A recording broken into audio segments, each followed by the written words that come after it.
Als leden van de coöperatie Friesland Campina willen we graag bij de besluitvorming rond essentiële onderwerpen betrokken worden.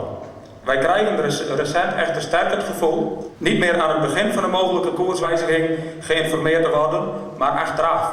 En wij willen zelf energie-neutraal worden.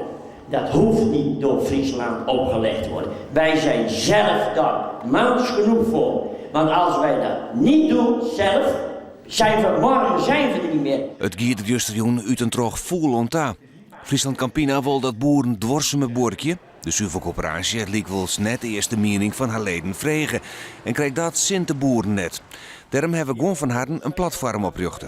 We zijn verontrust en ontevreden.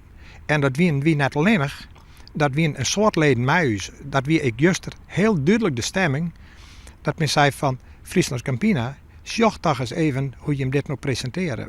Hoe hij hem die structuur opzet. Dat de discussie libbert onder de agrariërs doch verblikken uit de opkomst. Maar liefst 900 mensen uit het hele land wie die een stuk heger als in het voor verwachten. Dat weer voor u een steun in reg. Maar ik heb een hele soort reacties nog aan van mensen die zijn, wie kennen om wat voor reden dan ik me net komen. Maar dit wil uw mening delen. Het is net alleen nog zo dat het beperkt is dat die 900, het leeft breed. Friesland Campina zei net extra regels oplezen te willen.